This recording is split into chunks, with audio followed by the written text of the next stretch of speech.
Hello, welcome back to the channel. And today I would like to share with you my review of the SNAA Firelord. This is my second kit from this brand. As you might recall, I've recently built the Giant Axe SNAA kit. That was a pretty cool experience, and what seemed like 1/144 scale. While this one is 1/100 scale kit, so it's quite a bit larger, as you can see on the video. So why don't we start first with the manual. So it comes with a soft cover manual pamphlet. In terms of notable things, the runner inventory list does not indicate the plastic types on each runner, nor do the runners themselves have any indicators, so be mindful if you decide to paint or panel line this. I would assume it's all ABS. So then the steps are also so the way it's kind of laid out is you build each part fully. It's not really staged where you build inner frame first and then you build, like detail up stage, and then armor, and then accessories. In here you build each part in full, though the armor attachments are like the final steps of each part built, and the kit definitely does have inner frames, so it could have been laid out in a way where you build inner frame first and then you build the armor, because there is more than enough parts in detail to build inner frame, and it can kind of be articulated and stand on its own. The manual is quite detailed and it's pretty easy to follow, but when you, for example, go to one of the final stages where you build the accessories, because this kit comes with a lot of effect parts and they actually need to be, some of them need to be assembled. They miss the accessory installation step for the shield. So let me double check. Yeah, so like there is a step to build the shield, and there is a separate step to attach all of the accessories that this kit comes with. So the effect parts, there are numerous, but they don't mention how to attach those to the shield, and it's pretty straightforward. So you'll have two accessory parts left over if you follow the manual, and they attached to the inner side of the shield. It's very obvious where they go. Like there's not many other spots on a kit you would think they would fit in. The last thing on the manual is so it comes with decals. Decals are fine, and it comes with a decal guide as per usual. But it is a bit weird one because of how, for example, if you look at the leg, right? They show you one leg, it's a left leg on the left side, and they show you like one number and the alternate side number. They kind of swap around between first number being right or first number being left, which is a bit annoying. Obviously, you can visually see which number is correct, but it makes it like the process a bit annoying, because I would usually cut out a bunch of decals for a part when I work on it. I would lay them out on my moisturizer thingy, and I would just look at the number, and go ahead and apply. I had a couple of situations here where I would grab a decal just by looking at the number, and I was like, well, that doesn't look quite right, and I just kind of look closer at the picture and realize that instead of that first number being right, it's actually the first number being left and stuff like that. Not a big thing, but a bit annoying, especially because it's not consistent. You can see it's like right, left, right, left, right, left, and all of a sudden it's left, right, and then right, left again, right? It's kind of all over the place. But the water decals themselves are actually pretty good. It's quite a lot of them. They add the detail that is, I think this kit kind of needs that detail, but we'll talk about design aspects in a second. They have consistent design of like really trying to introduce a lot of part separation, which is good. They also come with let me open the plastic bag. So the decal sheet also comes with 2 decals that are supposed to go on the stand, but they are green, and they are the shade of green that doesn't correspond to pretty much anything on the kit to the best of my perception, I guess. The kit obviously has mint parts as armor accents, but these are not minted, these are like proper green. So I chose to not apply these highlights. I actually applied a couple of water decals I have from my third-party master grade Akatsuki, but they're like nice pink gold color. Obviously ORB and the symbols here do not correspond to this kit, but I think they still add nice little pop to the otherwise plain white action base, and they do reflect some light, so they sometimes shine pretty nicely. So yeah, and the water decals outside of these base highlights, I think you have like one leftover marker which I applied somewhere in some part. The decals they're also pretty precise, but they don't fit perfectly. So for the decals, if you look a bit closer, for example on the forearm here, they are pretty precise, but they don't fit the parts perfectly, so you almost always end up having some sort of a margin around the decal itself. It doesn't perfectly fit, so you have to kind of move it around to find the perfectly balanced amount of margin on each side. But as I said, the decals, they add pretty nice level of detail to this, and they are nice designs. That you can see that they a lot of like part separation imitation, like mechanical design thing, which I definitely appreciate. Then if we move over to the plastic, so the inner frame is all ABS and gray, but it is pretty sturdy. For example, hip joints, when you assemble, they are very tight on purpose, so you might be needing some sort of a tool to not sacrifice your thumbs during that process. So I think I used my mallet. Some of the joints are also kind of gold tinted, so you can see, for example, here in the elbows, or the inner shoulder joint kind of comes through, or here on the waist attachments. Usually I think Bandai or any other kit that I've dealt with at least would have them in gray, so they kind of conform as best they can with the inner frame plastic color. In this case, they stand out, they catch light, they catch your eye. They are gold, but they are not the same gold as the gold plated parts, so keep that in mind. And I'm not sure if you can paint these things. And also the plated parts are much better quality gold in my opinion than the gray ones, the gold joints. The white plastic is pretty decent. It is more or less consistent. There are a couple of parts where the part is bigger, you would see a color swirl in it. It is usually only noticeable when you, like for example, it's very noticeable right here on a shield, but there is a swirl. It's not super obvious, but it is there. I usually prefer when you don't see swirls like that, because I obviously don't paint my kits, and this is somewhat of a premium kit, so keep that in mind. Your mileage may vary, because these swirls are very, I guess, coincidental, right? Mint plastic is a very nice design choice. I actually like it. I haven't done a kit yet that has this color scheme or palette. It's very unusual. It looks pretty decent out of the box. It doesn't have really any texture to it, so it's pretty plain. So it definitely could look much better if you were to top coat it. I would imagine a flat top coat on mint plastic would make it look spectacular.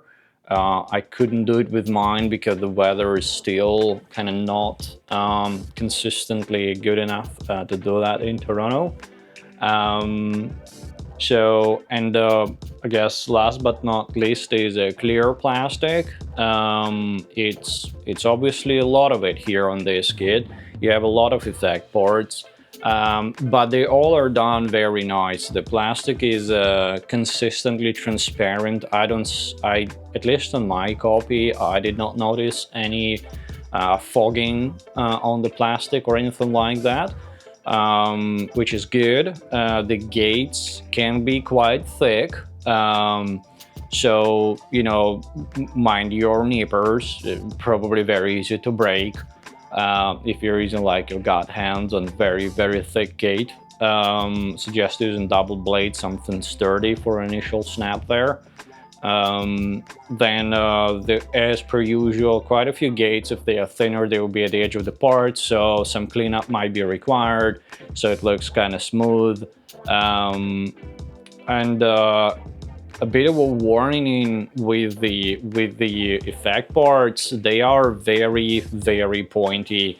For example, these ones on the shield, these are needles. I actually punctured my skin and cut myself maybe 3 times at least, to the point where I bled, just from the shield effect parts.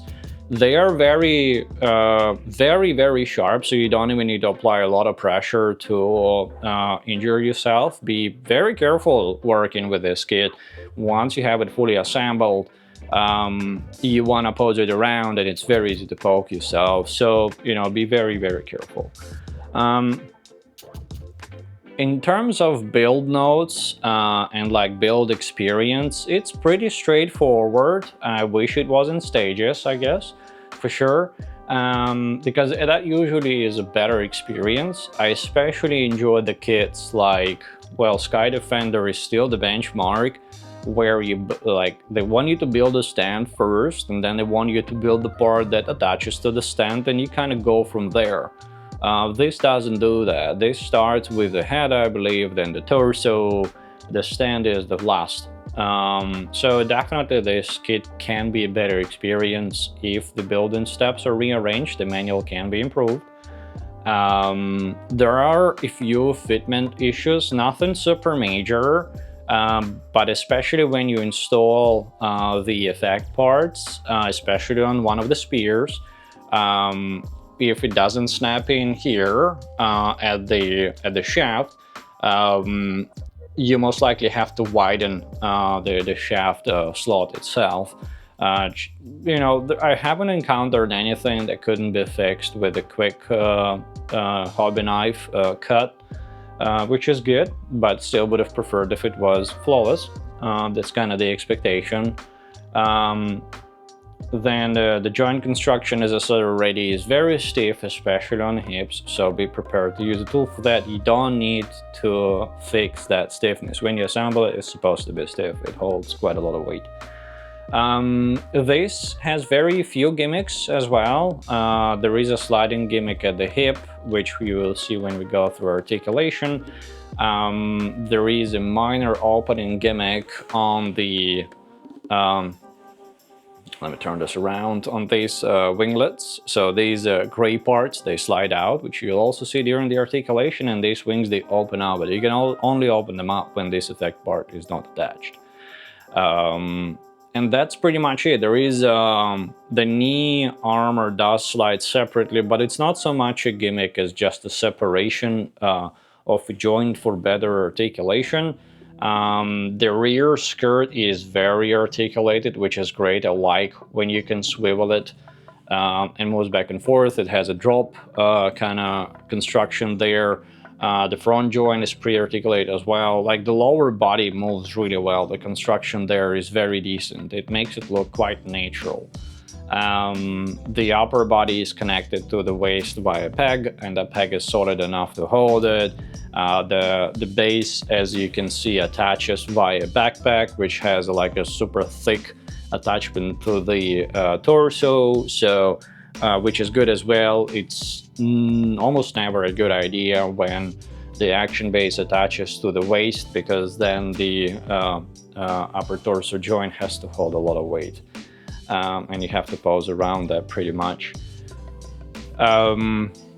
Yeah, so why don't we go through articulation, and that will also allow me to show you some of the detail and work that I did on this kit. So bear with me for a minute as I will take off some of the effect parts, once again not to cut myself, and maybe some of the accessories as well, and I'll take it off the stand so you can see the articulation better.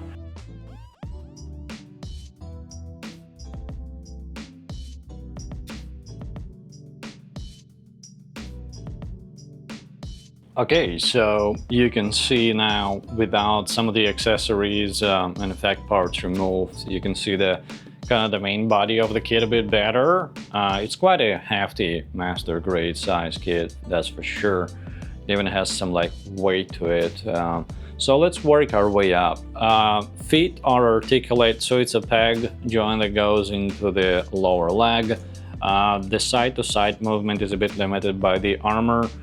There is a front and back movement, and there is a bit of a toe articulation. So if you bend the foot, you can then bend the toes.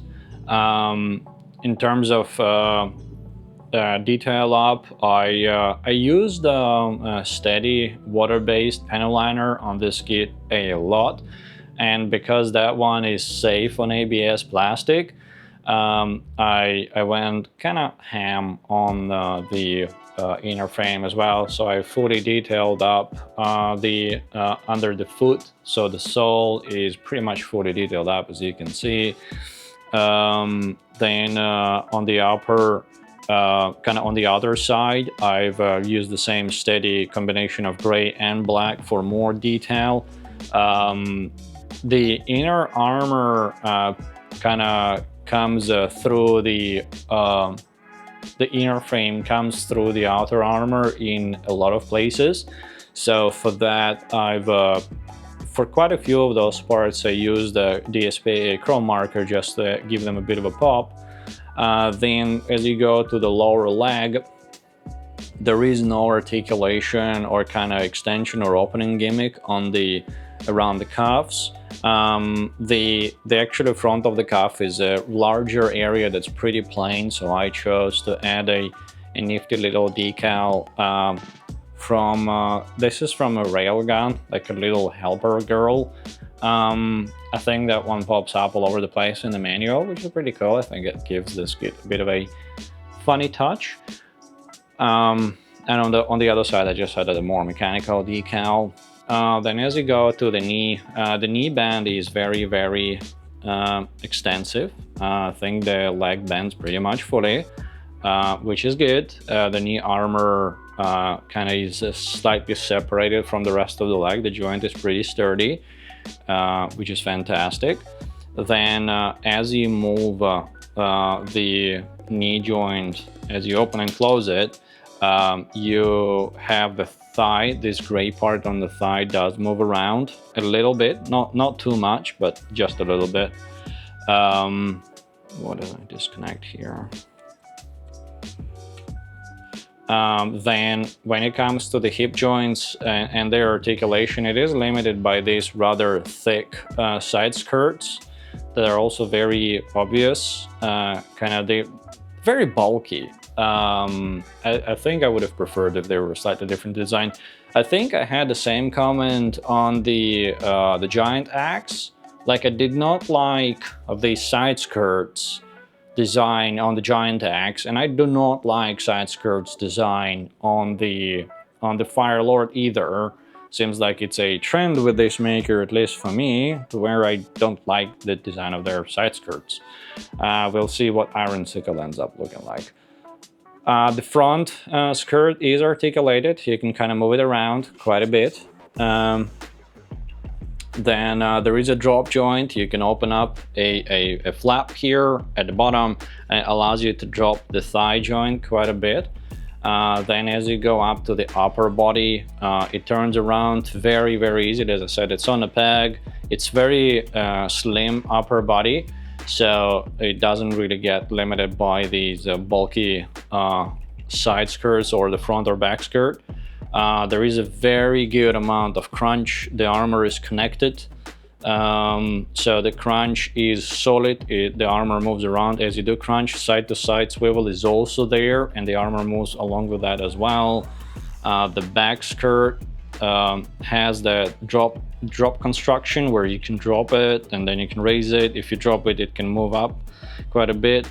There is an attachment point for the axis on the back skirt, but the back skirt is more like it looks like a single massive piece rather than a super intricate detailed design. It has a couple of decals on it, but nothing really too expressive on it. Then so the torso we've covered. When you go to the shoulders, there is a there's like a butterfly joint on the shoulders that allows you to kind of move the hand quite a bit forwards. Then there is pretty much unlimited articulation. The joint, that the gold tinted joints, they are nice, sturdy, they fit well, they were pretty tight to assemble, but they work really good and they hold the weight. And trust me, that shield or the spear, they're not the lightest of accessories. Then you have double bend at the elbow, which is great. Obviously there are pegs all over the place. The front forearm is not on a peg, so it doesn't move around, but the arms are attached on a ball joint that is stiff enough to kind of hold the accessories. And the forearm has the extension joint that allows you to kind of flick the wrist like this, which is pretty good. Then I buy almost all of my figures and third-party kits at Gundamit.com. They offer great prices, awesome customer service, and a nice points program. If you decide to shop for your next kit or figure there and would like to support this channel even more, consider using reviewer code SKH. It helps the channel a lot. As always, do your own research and only purchase from stores that you are comfortable with. Now, back to the video. We're back. Sorry, forgot to charge my batteries before I started filming. Anyway, so where did we end? Shoulders. So the shoulders are connected. So it's a spacer between the shoulder joint and the torso joint, which is pretty standard way of connecting that, which allows the armor to be articulated quite easily. It doesn't though twist around without having to twist the shoulder. Then the head is on a so there is a neck thing that goes into the torso. It does do bibbidi bobbidi side to side swivel. It's on a ball joint, so it's pretty well articulated. There is no up and down articulation though, which would have been nice, I guess. In terms of the back, so the backpack, as I said, is like one big thick peg attachment to the back of the torso, and then the wings are also like a separate attachment. The wings do have that kind of opening gimmick, but if you have the effect part attached, they have to be folded. The back of the shoulders also have the wings. They're like additional winglets-ish. They're pretty well articulated. You can move them around pretty easily. And the backpack also has these kind of Doc Ock arms. There are two of them. They are pretty cool. They are like beefed up version of the Tall Geese, the Monument Repair type. They're very highly articulated, but at the same time they don't really seem to have a lot of purpose. Like, for example, holding one of the spears in them can be a bit too heavy for that. The spears are absolutely gigantic. So I use mine to hold these axes that otherwise could be held in hands. but I use these arms to just hold the axis and kind of they float around the kit. So yeah, the articulation is pretty decent. Let's go over the let's put it back on a stand real quick and go over the accessories. Bear with me. So in terms of the accessories, as I said, you have two of these axes, and they have absolutely gigantic effect parts. They are like obnoxiously large. Large to the point where I couldn't find a pose where I would want to use that. It's just, I mean, come on. This is taller or about the height of the kit itself on the base.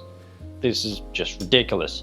Anyway, you have two of these and you have two of those effect parts. Then you have a shield, which I think is a standout accessory for this kit, even though the spears are very, very nice. I like the design of the shield. It's very, like the rest of the kit, it's very kind of thematic. I think it's actually somewhat lacking in mechanical features in the design, in favor of more of a streamlined, softer design, like something a bit more royal, which is on theme with it. But the shield has a little bit more mechanical design. It's a nice balance. I like it. The back of the shield is super mechanical, so if you panel line it, like I did with Steady, you will see it looks really nice. Even though in the pose you don't see that, but it kind of makes me feel good knowing that that detail is there. Sometimes I would just, sneak a glance at it. I think the shield has a slide opening gimmick where, let me remove the part to see. I think that the effect part limits the gimmick. Nope, that's not the one. I think it opens somehow, but I don't remember exactly how. It's nothing like super transformative, I believe. Oh, I think it's this part. Yeah, so this part slides out. Yeah, so the bottom part slides out as well, and the top part should slide out too. There you go. So the shield does open up. It's nothing like super major in terms of transformation. Give me a second. So the shield slides open. It's nothing like super major in terms of transformation. It gives it a bit of an extra, even more mechanical, I guess, pop. Let me reattach the part because it doesn't affect the transformation. And there is no like super neat mechanical design that comes through, but it's a nice touch. And I like the design of this shield. I think it complements the kit very well.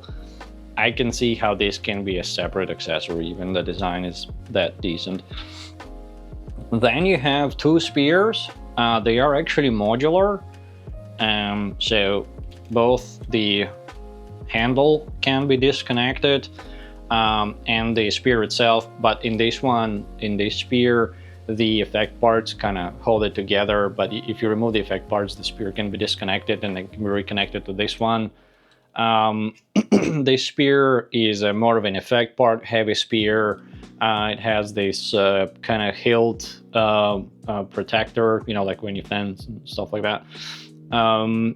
Also, very modular, can be disconnected. It does twist in a variety of spots. And it's very heavy, especially, so you hold over this handle, it gets like wibbly wobbly.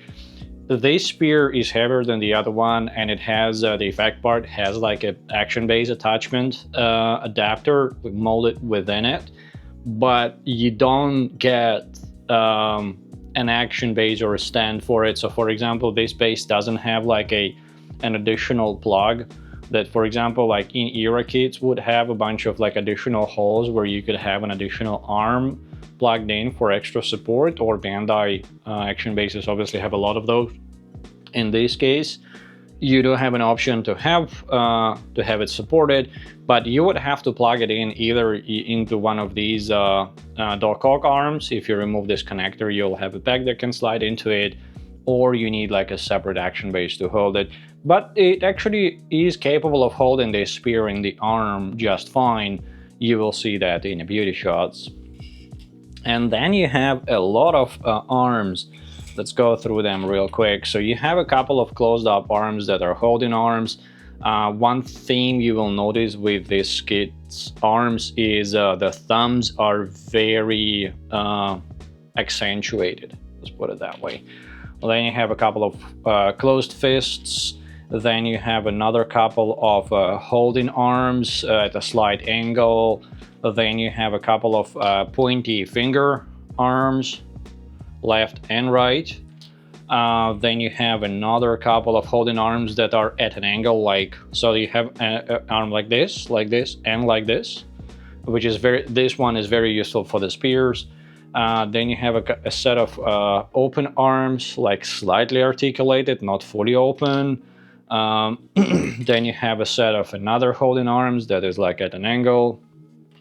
And then you have fully articulated arms. You can see one of them attached to the kit right now. So the arms are molded pretty well. I actually chose to panel on mine to accentuate the knuckle separation. You should be able to see that on some of the pictures and beauty shots. I think it adds a nice little bit of detail. And as you saw, this kit also has a lot of effect parts. If you kind of work your way up, you have effect parts that attach to the back of the feet, front of the knees, forearms, side armor mounts, to the shoulders, to the back of the head. There is a massive effect part for the back wing, like this gigantic effect part set, a single piece. And then you have also effect parts that attach to these winglets, and you have effect parts that attach to the sabers that are actually stored at the back of the shield. So it has two sabers. They are very, very plain design sabers, nothing really special about them. I didn't even use them in my poses. But they have two effect parts that attach to them. They look like little pirate daggers or something like that. I don't know. And you have, of course, that set of super gigantic axe effect parts that are just obnoxiously large. The action base, as I said, is pretty plain. It's white textured plastic, so it looks a bit matte, not like super shiny, which is good. The action base has one attachment that comes out of the box, but it seems to be standard square attachment port, so you should be able to adapt it to some other kits if you so desire. It has a front and back articulation here and front and back articulation here, but it doesn't slide up and down, which is a bit unfortunate, but whatever, that's fine. Yeah, so we will do maybe a couple of size comparisons real quick, and then I'll share with you my final thoughts, and they'll be give me a second to put the kit kind of back in its transformed-ish state for you to see the poses. Okay, bear with me.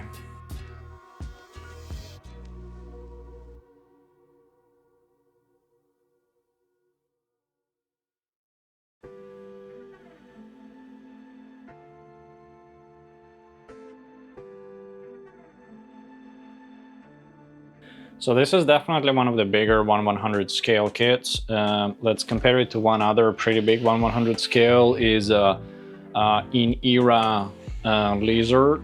I think this gives it a run for its money. Obviously the stands are different, but the presence is still there. I would say Lizard stands out for its super intricate mechanical design, while this kit is rather unique, that flowy design, not as much mechanical detail, and obviously the effect parts stand out a hell of a lot.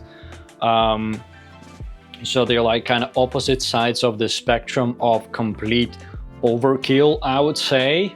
These both define overkill in their own way. In a good way though, I like both equally. They're, I mean, fantastic kits.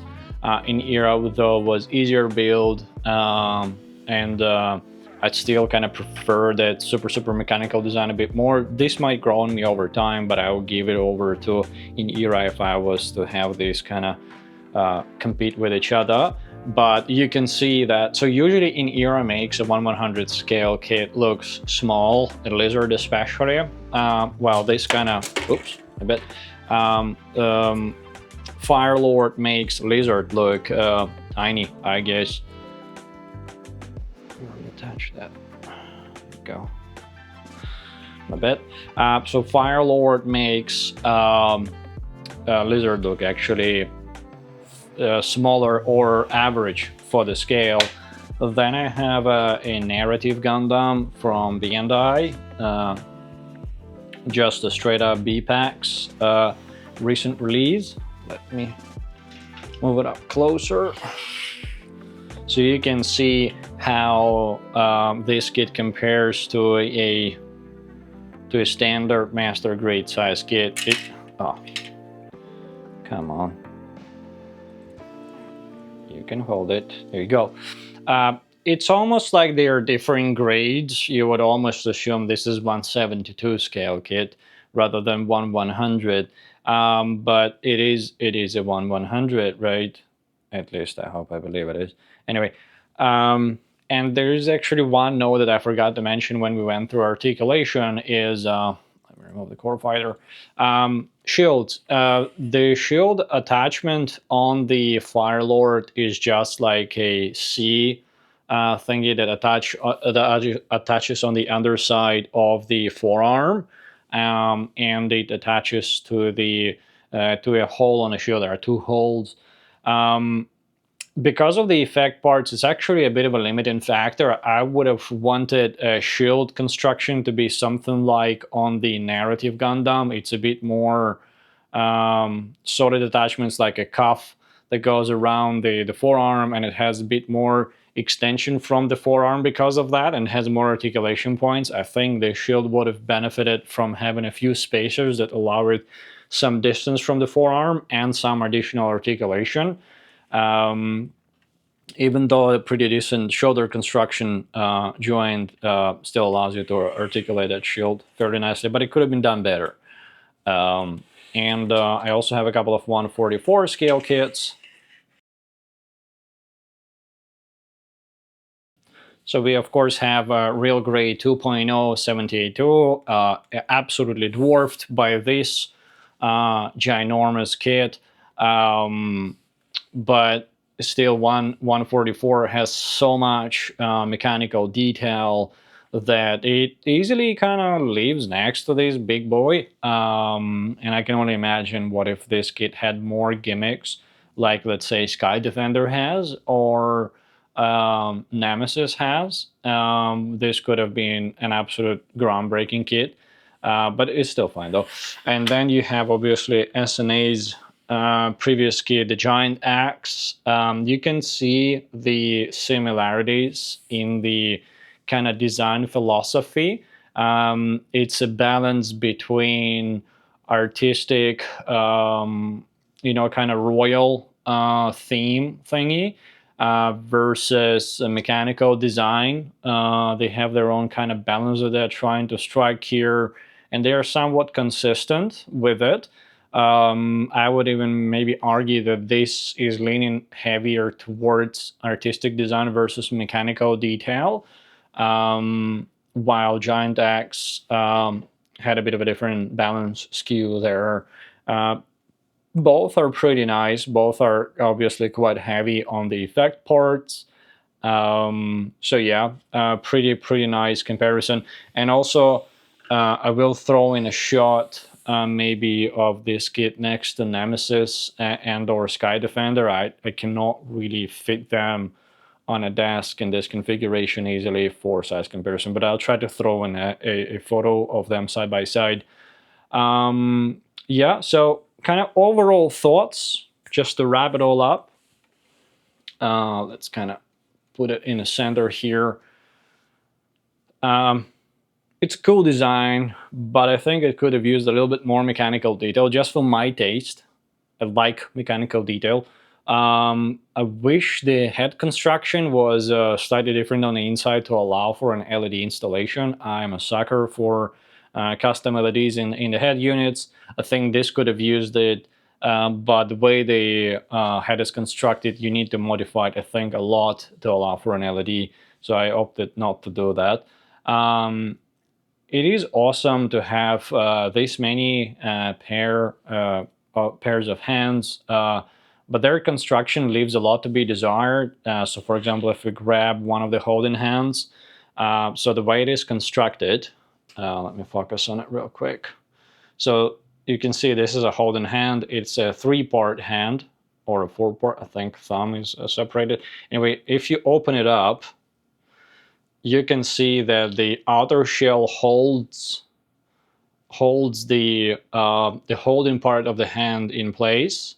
So it slides in, it doesn't lock, and then it gets locked by this by the outer palm, right? So it has like 3 pegs, 2 connect to the hand, and 1 connects to the fingers. It's not very sturdy. So especially with these massive spears, I would have preferred if the fingers had some sort of a lock into the hand, maybe a peg within a hand, so you slide the fingers into it, and then you further reinforce with the outer part. Because during the posing, I've had many instances where I would try to articulate a spear.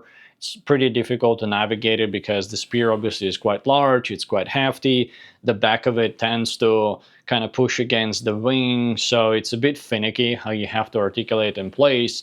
And because the hand is rather flimsy, when you try to kind of move it around, maybe a bit too much, though I try to be very gentle with my kids, I had it open up and kind of fall apart several times, which is a bit annoying.